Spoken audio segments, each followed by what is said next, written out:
Imagine an empire with no walls, no stone fortresses, and no borders drawn on a map.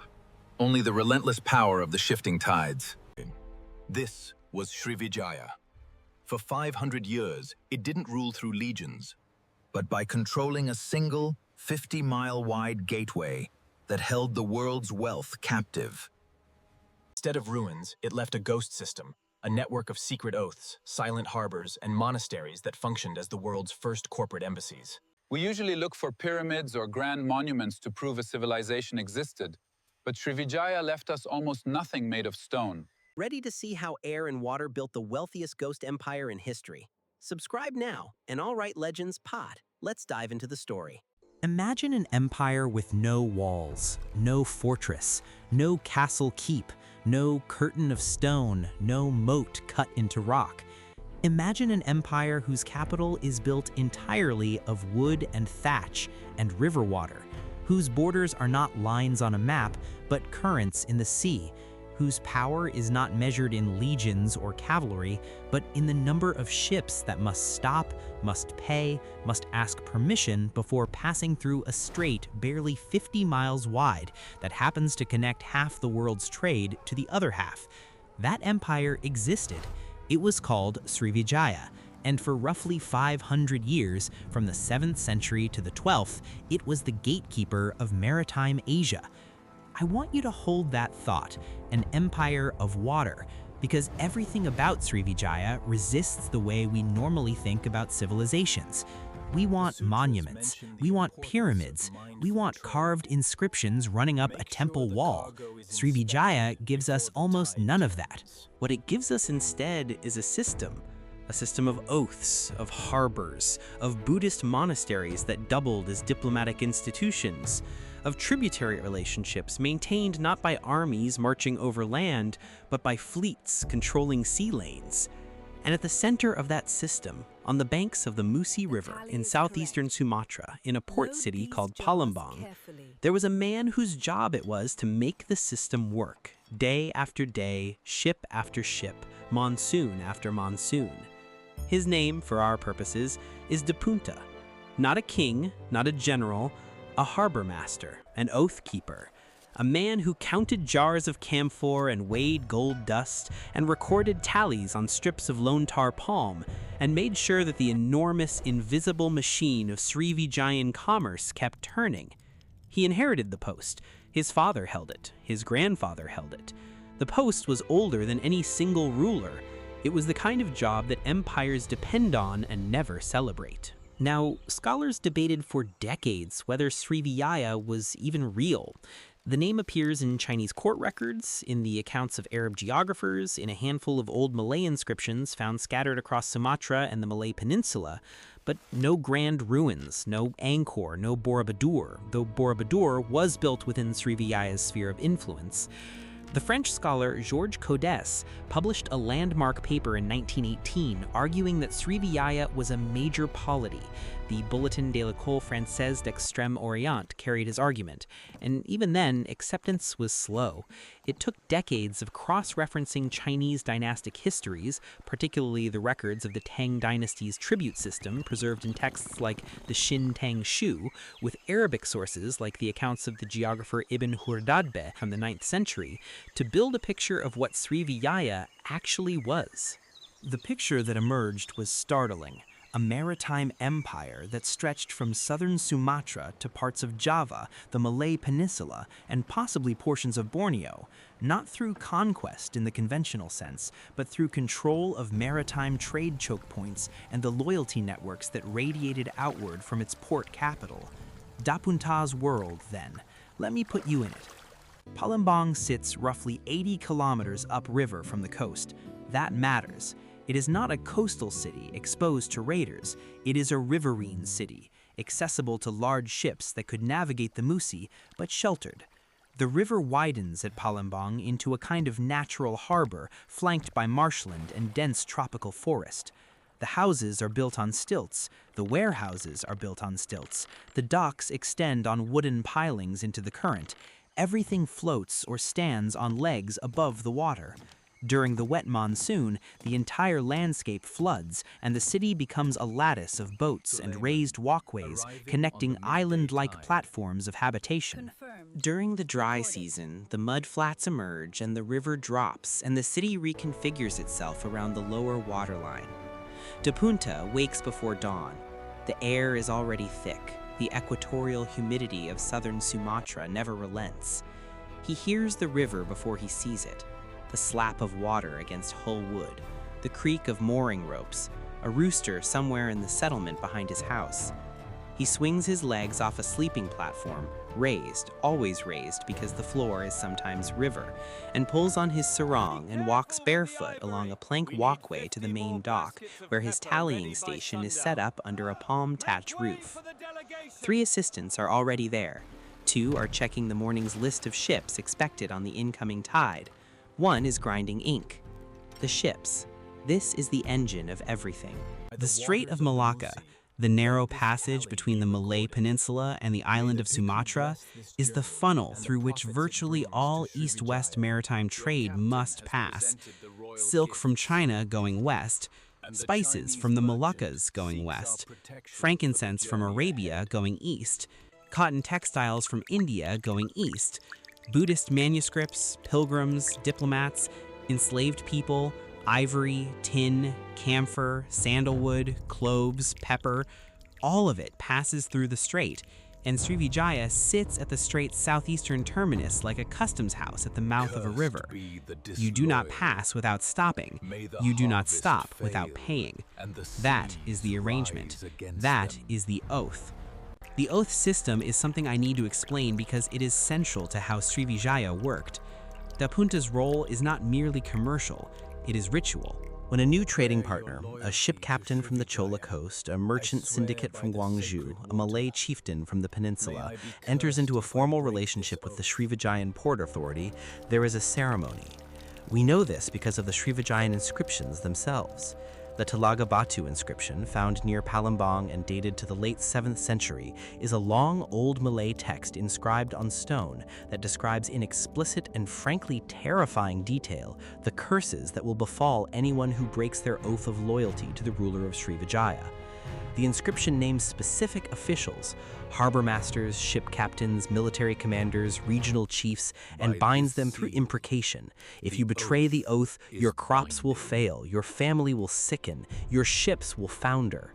The language is not metaphorical, it is specific. It names body parts, it names diseases, it names drowning.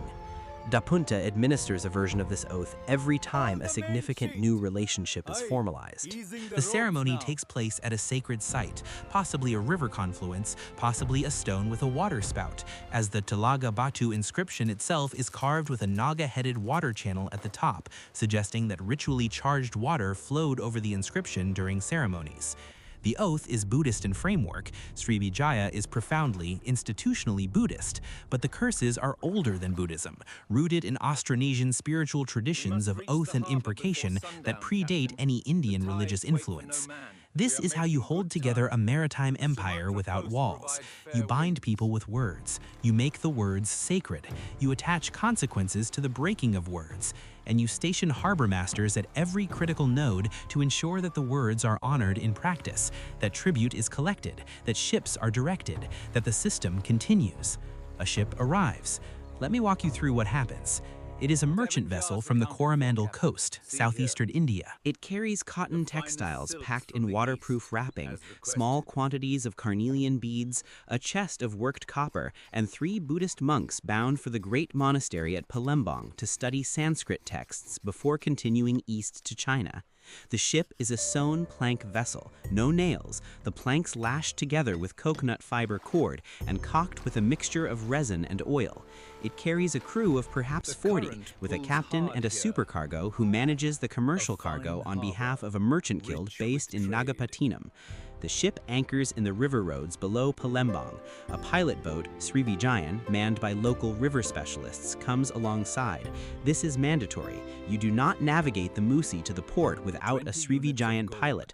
The pilot boards, converses with the captain, establishes the nature of the cargo and the purpose of the visit. A message is sent upriver to the harbor master's station. Dapunta receives the tally: cotton, carnelian, copper, monks. He records this on a palm leaf strip. He sends an assistant downriver with a marked token, a small bronze plaque, authorizing the pilot to bring the ship up to the main anchorage. The ship proceeds. It takes most of a day.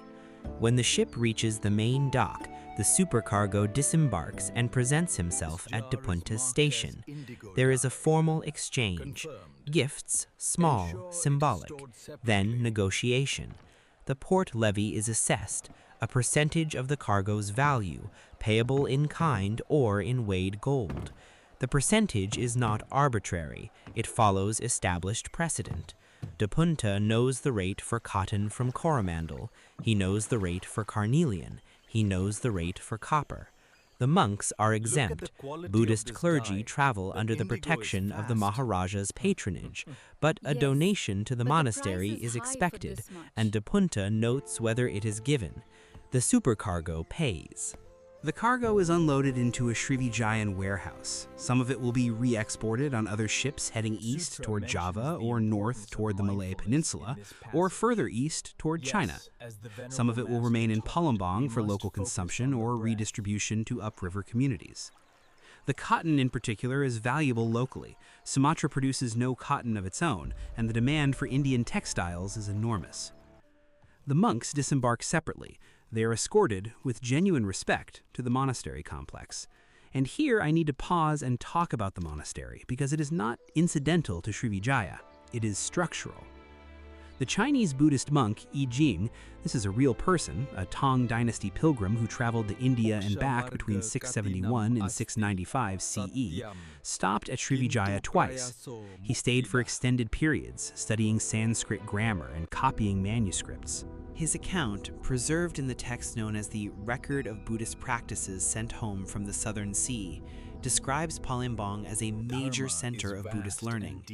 Yi Jing writes that over 1,000 monks resided in Srivijaya, that the king personally supported their studies, and that the quality of Sanskrit scholarship was high enough that he recommended future Chinese pilgrims stop at Srivijaya to study before proceeding to India itself. That is an extraordinary endorsement. It means that Srivijaya was not merely a way station, it was an intellectual center, a node in the transnational Buddhist scholarly network that linked Nalanda and Bihar to Chandan in China. The monastery was part of the empire's diplomatic infrastructure. It attracted pilgrims, it generated prestige, it created relationships with the courts of China and India that translated directly into political legitimacy and trade advantages. Dapunta knows this.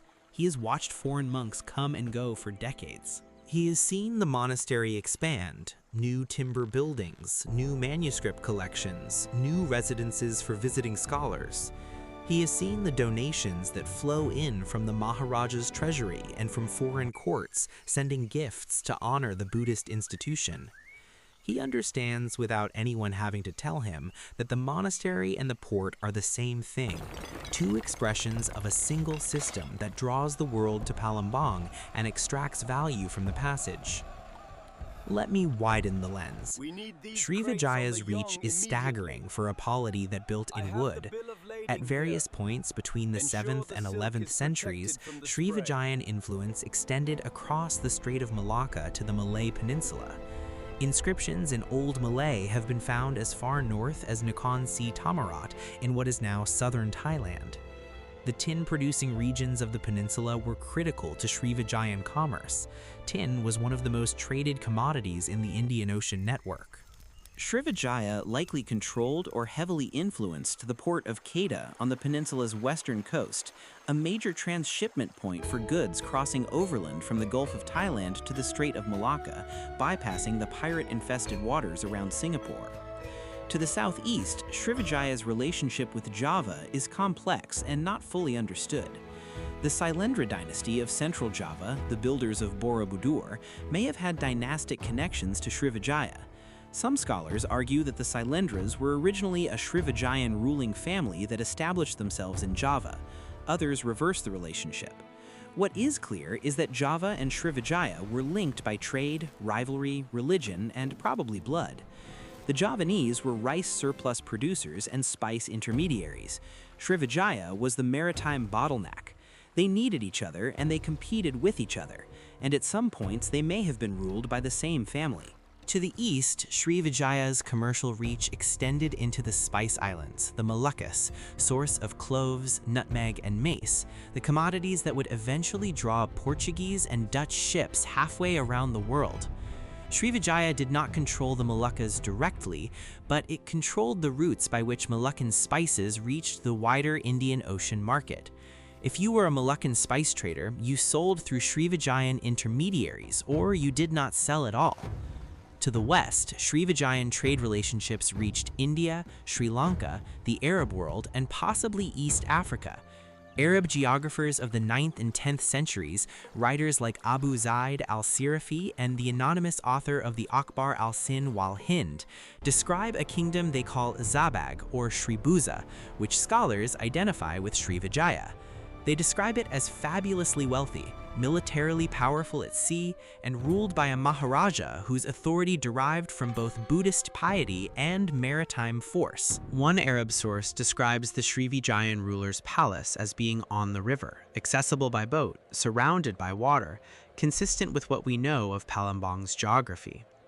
And to the north, the relationship with China was the most consequential of all. Srivijaya sent diplomatic missions to the Chinese court regularly. The records of the Song dynasty alone document numerous Srivijayan embassies. These were not casual visits. They were formal tributary exchanges in which Srivijaya offered exotic goods, camphor, frankincense, ivory, pearls, rhinoceros horn, and in return received Chinese recognition, trade privileges, and sometimes military backing against rivals. The tributary system was transactional.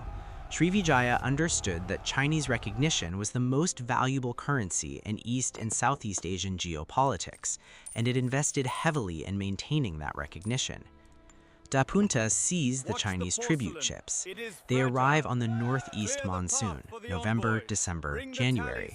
Massive junks with multiple masts and watertight compartments and crews of hundreds. They carry silk, ceramics, especially the green glazed celadon and the white porcelain that Southeast Asian elites prize above all other imports, lacquerware, copper coins, and sometimes iron. They dock at Palembang and the entire port reconfigures itself around them.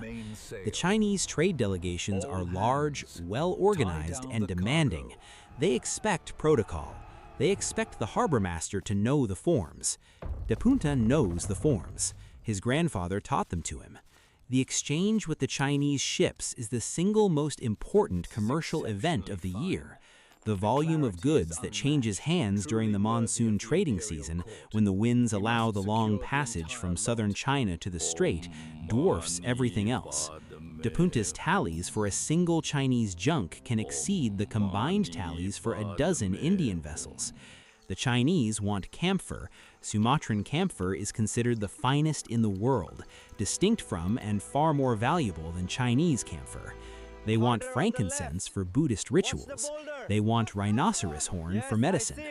They want garu wood, aloes wood, the resinous heartwood of Aquilaria trees that grows in Sumatra's interior forests and is, per unit weight, one of the most valuable trade goods in the medieval world.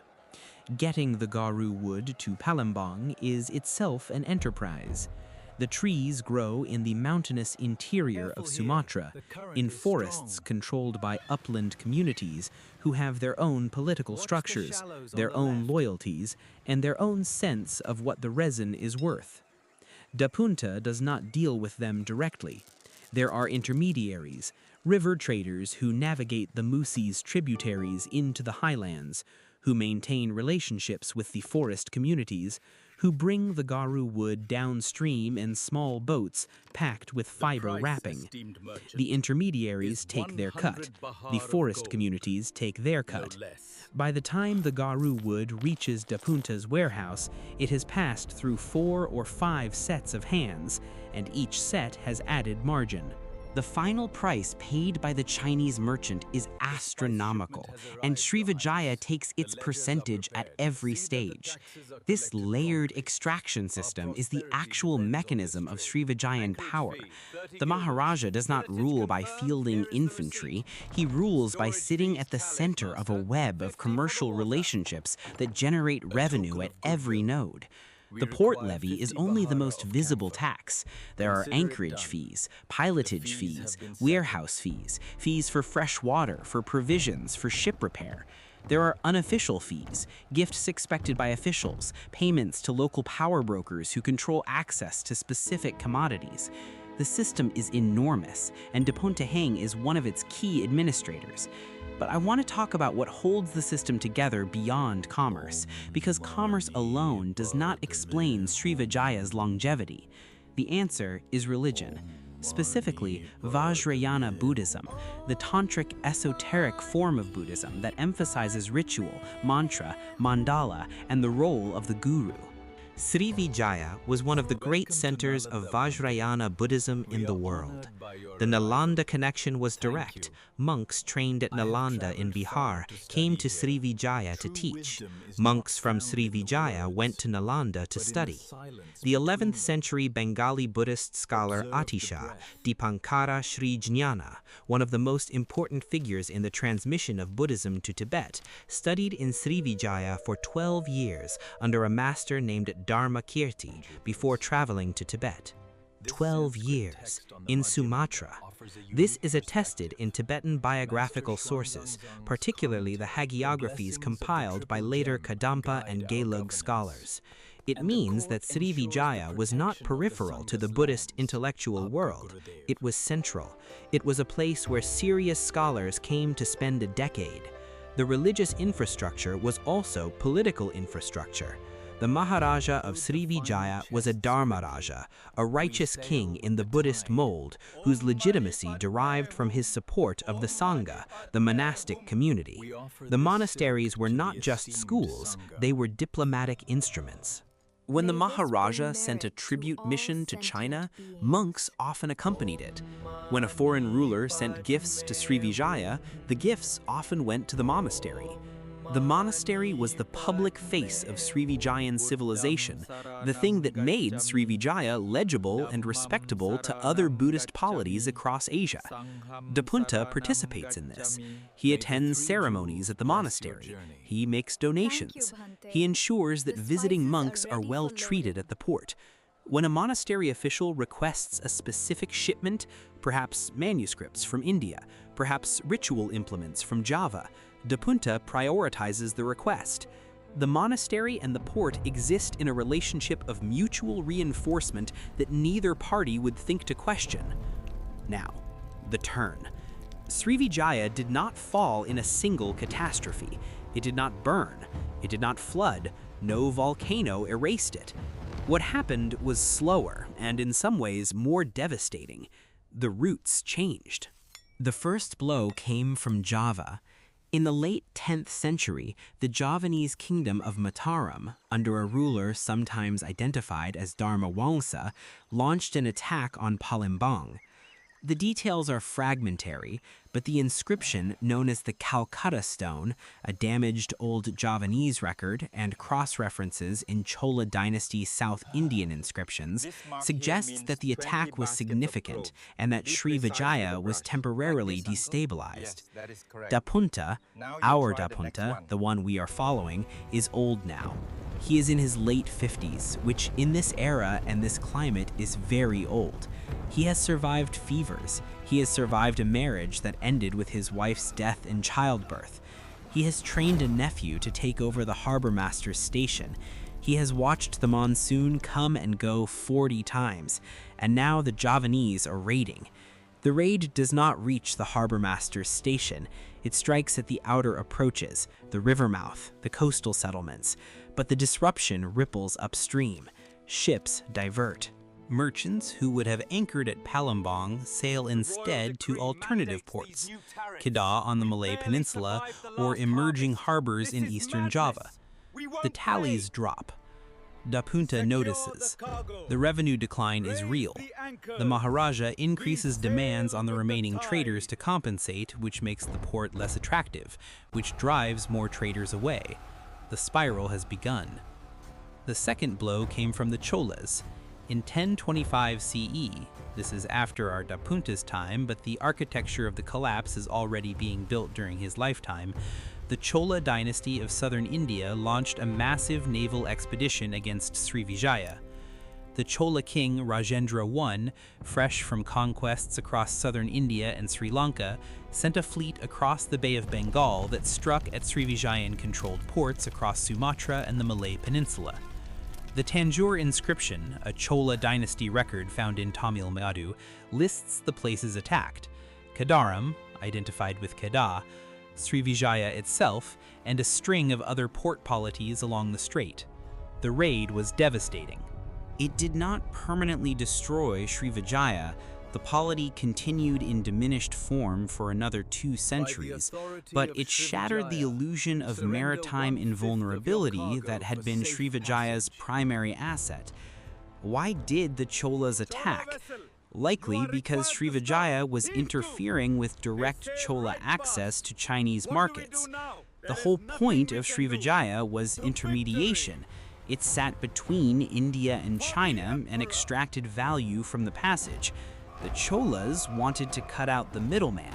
The 1025 raid was, in essence, a hostile takeover attempt by a competitor who had built a navy strong enough to challenge the gatekeeper. Archaeologically, the evidence for Srivijaya's Palembang remains frustratingly thin, and this is one of the central puzzles of Southeast Asian history. In the 1980s and 1990s, Indonesian and foreign archaeologists surveyed the Palembang area and found concentrations of Chinese ceramics, glass beads, and other trade goods dating from the 7th through 12th centuries, particularly in an area along the Musi River called Karanganyar. Pierre-Yves Monguet, a French archaeologist at the EFEO, the same institution where Codes first identified Srivijaya, conducted surveys and argued that the pattern of artifact distribution was consistent with a large, dispersed riverine settlement rather than a compact urban center. This makes sense. Srivijaya was not built to endure. It was built to function. Wood and thatch and palm leaf do not survive 7 centuries in equatorial Sumatra. What survives is ceramic. What survives is stone inscriptions dropped into rivers as ritual deposits. What survives is gold, small quantities of gold jewelry and votive objects found in the Musi River itself, dredged up by local fishermen and sand miners. Dapunta's records, the palm leaf tallies, are gone. Every one of them. Palm leaf in the tropics lasts a few decades at most without careful preservation in climate-controlled conditions that did not exist. The entire administrative archive of Srivijaya, centuries of trade records, diplomatic correspondence, monastery inventories, oath registers, has returned to organic matter. The system ran on information that was, by its physical nature, impermanent. This is what strikes me about Srivijaya. Not that it vanished, everything vanishes, but that it vanished so thoroughly despite being so important. This was the gatekeeper of Asian maritime trade for half a millennium. Every bolt of silk that reached Baghdad from China, every sack of pepper that reached Gwangju from the Malabar coast, every Buddhist manuscript that traveled from Nalanda to Nara, all of it, or nearly all of it, passed through Srivijaya's system. And yet you can walk through modern Palembang and find almost nothing. A few inscribed stones in a provincial museum, a scatter of Chinese ceramics in a university collection. The Musi River, still flowing, still brown, still wide, still indifferent. Dapunta, in his last years, would have sensed the change without having language for it. Fewer ships, fewer foreign monks at the monastery. The Maharaja's court growing more anxious, more extractive, more desperate for the revenue that had once flowed in effortlessly. The oath ceremonies still performed, but with fewer participants. The curses still invoked, but against enemies who were not present to hear them. the warehouse roofs sagging because the maintenance budget had been redirected to military expenditure, the pilot boats still patrolling the river mouth, but encountering, more and more often, empty water. He would have noticed the camphor. Camphor was Sumatra's signature export, the crystalline resin of the Dryobalanops tree, harvested from old-growth forest in the island's interior. The Chinese paid extraordinary prices for it, but the forests were not infinite. Centuries of harvesting had pushed the camphor frontier deeper and deeper into the mountains. The supply chains were longer. The interior communities were more resistant, more independent, harder to negotiate with. The camphor that reached Palembang was less abundant and more expensive. The margin was shrinking. He would have noticed the tin. Tin from the Malay Peninsula, Srivijaya's other major controlled resource, was being traded increasingly through ports that owed less and less allegiance to Palembang. The oaths were fraying. The curses were losing their power. The system depended on belief, and belief depended on prosperity, and prosperity depended on the system. When one element weakened, the others followed. Dapunta died. We do not know when, we do not know how, we do not know if he was buried or cremated or committed to the river, as some Sumatran communities practiced. His nephew presumably took over the harbor master's station. The station presumably continued to function in some reduced capacity. The monsoons continued. The ships that still came were handled. The tallies were still kept on palm leaf that would rot within a generation. After the Chola raid of 1025, Srivijaya persisted but never regained its former dominance. The center of gravity in the Strait of Malacca began shifting, first toward the Malay port of Jambi, further up the Sumatran coast, and then, over subsequent centuries, toward new entrepôts that would eventually culminate in the Sultanate of Malacca in the 15th century. The Buddhist institutional framework that had been Srivijaya's ideological backbone was gradually replaced by Islam, which arrived in the Indonesian archipelago through the very trade networks that Srivijaya had helped create. The last known inscription that can be associated with Srivijaya dates to the late 14th century. By then, the polity was a shadow, a local chieftainship at best, trading on the memory of a name that Chinese records still recognized, but that corresponded to no real power on the water. The Yi Qing connection haunts me. Here was a Chinese monk, brilliant, devout, meticulous, who spent years in Srivijaya and wrote about it in terms that make clear he considered it a major civilizational center. 1,000 monks, Sanskrit scholarship of the highest caliber, a king who patronized learning. And within 4 centuries of Yi Jing's visit, the entire system had dissolved. Not destroyed, dissolved, like salt and warm water. The molecules are still there, but the structure is gone. What Srivijaya understood, and what the archaeological record confirms, even as the material remains frustrate us, is that power does not require permanence. You can rule the most important sea lane in Asia for 500 years without building a single stone monument. You can be the richest polity in Southeast Asia without minting a standardized coinage. Srivijaya used weighed gold and silver, not coins. You can sustain a civilization on wood and water and words and faith, and when the conditions change, the civilization returns to the materials it was made from, organic, impermanent, tropical, gone. The Talaga Batu inscription is in the National Museum of Indonesia in Jakarta now. You can see it. It is a dark stone slab with old Malay text and a 7-headed naga carved at the top, forming a channel through which water once flowed during oath ceremonies. The curse text is still legible. It promises disease, destruction, and death to anyone who betrays the oath. The stone is real. The curse is real. The water that once flowed over it is evaporated. The oaths it sanctified are broken. The harbor master who administered the oaths is compost. The ships he tallied are sediment in the Musi River. The empire he served is a chapter in a history book that most people will never read. But the Strait of Malacca is still there, 50 miles wide. 200 ships a day pass through it now. Container ships, tankers, bulk carriers, making it the busiest shipping lane on Earth. The choke point has not moved. The geography has not changed. The logic of the route is identical to what it was in the 7th century. If you want to move goods between East Asia and the Indian Ocean, you go through the strait. The only thing that changed is who sits at the gate. Dapunta station is under the river. Somewhere in the alluvial silt of the Musi, there are bronze tokens and gold dust and fragments of Chinese celadon and the corroded remnants of iron tools, and maybe, a scrap of something that was once a palm leaf tally, though lontar does not survive 1,000 years in tropical mud.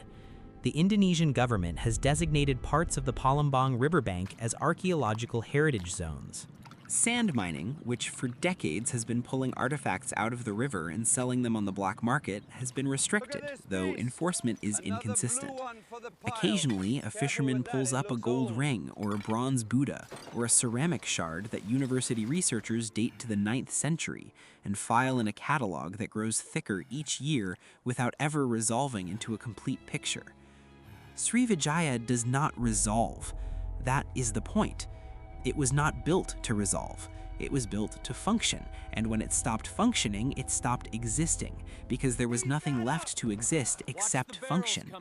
No stone, no monumental ego, no pharaoh's demand for eternity. Just a harbor master on a wooden dock with a palm leaf ledger and a bronze plaque, and the knowledge that the next ship would come on the tide, and the next, until the day the ships stopped coming and the dock rotted, and the ledger crumbled, and the river, the old, brown, patient, indifferent river, closed over the place where the empire had been, as if it had never been there at all. But it was there. Dapunta was there. The 1,000 monks were there. The garu wood and the camphor and the carnelian beads and the Chinese celadon and the Indian cotton were there.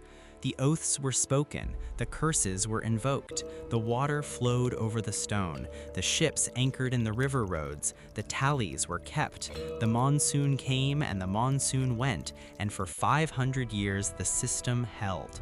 And the system was an empire, and the empire was made of water, and the water is still flowing.